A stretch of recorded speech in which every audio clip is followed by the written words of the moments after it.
right, boys and girls, today we are going to talk about predictions as they relate to books. For reading, predicting can occur when you're looking at the text, when you're looking in your background information, your schema, what you already know. It can come from the cover of the book, or it can come from illustrations. Now, a prediction is what you think is going to happen next in the story, or if you're doing it before, it's what you think is going to happen overall. Today we are going to read one of my favorite stories. It's called A Sick Day for Amos McGee by Philip C. Stead. Now before we start, I want to make a couple predictions. I am looking at this and I see that it's about a guy named Amos McGee. Now, I'm going to go ahead and predict that Amos isn't the elephant. I don't think Amos is the penguin. And the reason why I think that is because I look at the illustration on the cover and I see that this man has a red nose. And I use my background information to know that whenever I'm sick, I blow my nose a lot and I rub my nose a lot and my nose gets red. And if I look real closely, his nose is red too. So I'm going to go ahead and say that this is Amos and he is the one that is sick. So I'm going to look at my prediction anchor chart, and I'm going to make it be a before prediction, and I'm going to write that Amos is the man on the front cover. All right, we are going to stick that right next to the before. Okay, I want to make one more prediction before we go on. And I want to look at the title this time. A Sick Day for Amos McGee. A sick day. Well, it says that he's sick. Now, I think about my background knowledge of whenever I was little, my dad was sick once. And I remember his boss calling. And his boss said, you know, what's going on today? And I remember hearing my dad say, I'm going to have to take a sick day. And whenever he said that, he stayed home the rest of the day. I thought that was really, really weird, but you know, I can use that background information to know that a sick day means that you stay home from work. And so I'm going to write that on our anchor chart for prediction as well. I'm going to say that it is a before and that Amos has to stay home from work because he is sick. Now I'm going to stick that right next to the before. Okay, now I think we're ready to start reading. So, let's begin. A Sick Day for Amos McGee. Amos McGee was an early riser. Every morning when the alarm clock clanged, he swung his legs out of bed and swapped his pajamas for a fresh, pressed uniform. Wow, already in the very first page, I can confirm my first prediction that Amos is the man on the front cover. I can do that by looking at the text and seeing that Amos is the person or thing that gets out of bed here. And I can look over here at the illustration and see that he is wearing the pajamas that the text talk about and that he is the one that got out of bed. So that was a pretty good prediction so far. He would wind his watch and set a pot of water to boil, saying to the sugar, "A spoonful for my oatmeal, please, and 2 for my teacup." Belly full and ready for the workday, he'd amble out the door. Do y'all know what amble means? I think that's just a fancy word for walking or strolling. Every day, Amos waited for the number 5 bus. Next stop, City Zoo, the bus driver would call. 6 a.m., right on time, he'd reply. Amos had a lot to do at the zoo, but he always made time to visit his good friends. He would play chess with the elephant, who thought and thought before making a move, run races with the tortoise, who never, ever lost. Sit quietly with the penguin, who was very, very shy. lent a handkerchief to the rhinoceros, who always had a runny nose.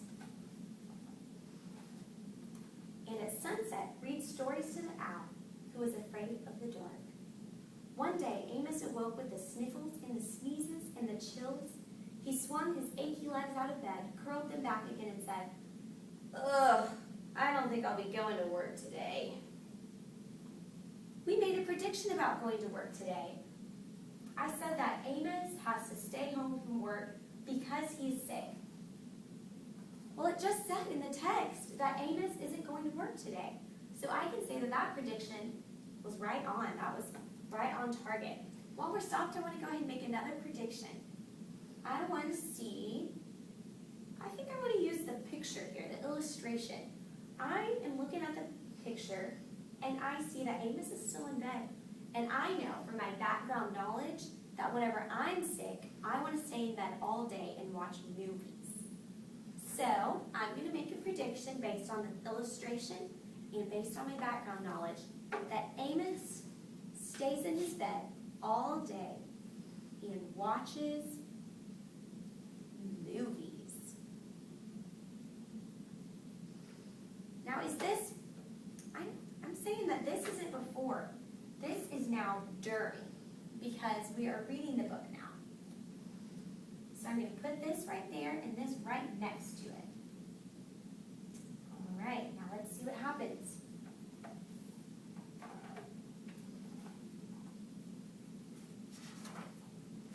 Meanwhile, at the zoo, the animals waited for their friend. The elephant arranged his ponds and polished his castles. The tortoise stretched his legs and limbered up. The penguin sat quietly, all by himself. The rhinoceros worried that his allergies were worsening. The owl perched atop a tall stack of storybooks, scratching his head with concern. Where is Amos? The animals wondered.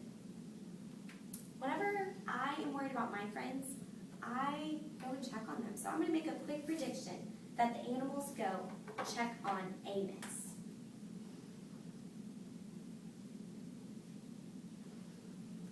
Now again, this is happening during the text.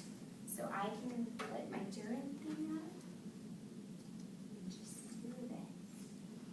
Now let's see how everything turns out.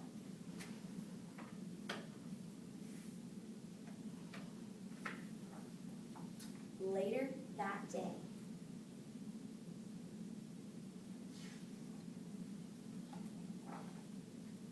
The animals are at the bus stop. The animals are on the bus. I've never seen animals on a bus before. Hooray! My good friends are here. Oh my goodness, I can look at my prediction here and see that the animals did go check on Amos. How about that?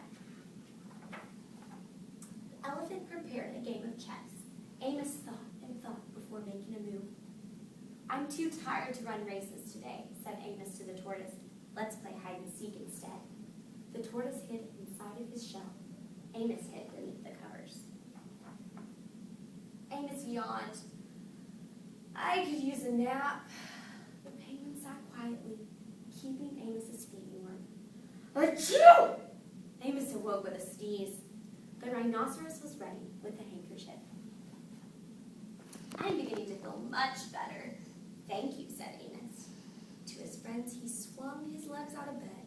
"Perhaps we'll share a pot of tea." Well, wait a second. I made a prediction about what Amos was going to do all day. I said that Amos was going to stay in bed all day and watch movies. That didn't happen. Amos spent the day playing with his friends. So my prediction wasn't exactly accurate that time, but that's okay. The most important thing is that we're thinking, we're getting our minds working about what we think is going to happen next. Not what we know is going to happen next, but what we think. And just because it was wrong doesn't mean that it was bad. It just means that the author had a different idea. And he thought a little differently than me. And that's okay. So let's see how it ends. Amos wound his alarm clock. "It's getting late," he said. "After all, we have a morning bus to catch." So Amos said goodnight to the elephant, and goodnight to the tortoise, and goodnight to the penguin, and goodnight to the rhinoceros, and goodnight to the owl, who knowing that Amos is afraid of the dark, read a story before turning out the light. And here we see all the animals asleep with Amos. Now that we finished the story, I kind of want to go back and recap what we've learned about predictions. I want to write our outcomes on our outcomes chart. So let's go to our first prediction here and see how everything turned out. Our first prediction is that Amos is the man on the front cover. Now we can look at the book, at the illustration, and see that he is the man on the front cover. So what really happened? Well, Amos turned out to be the man on the front cover. So we can move this right here. And were the predictions accurate? Were they right? Yes, they were. So we can give a thumbs up. All right, next, Amos has to stay home from work because he is sick.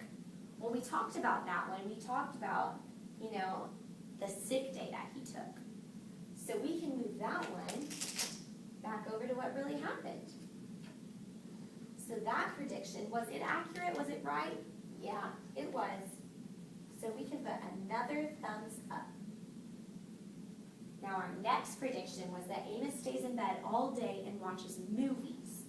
And we talked about that one wasn't really right. So I'm going to need to write a new one for that.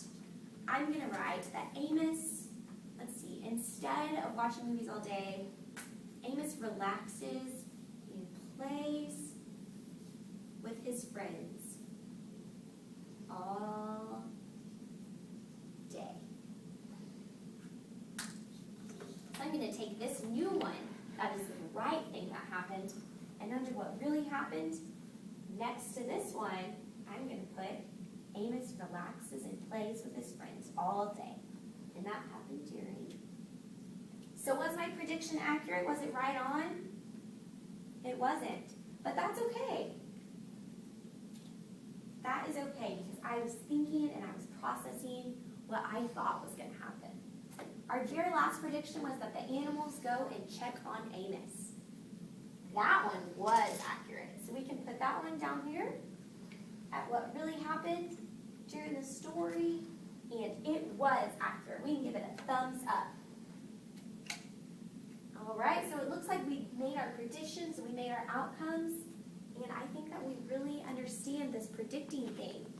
And to recap, we know that predictions are what you think is going to happen. You can get those from the text, from your background knowledge, your schema, everything that you know.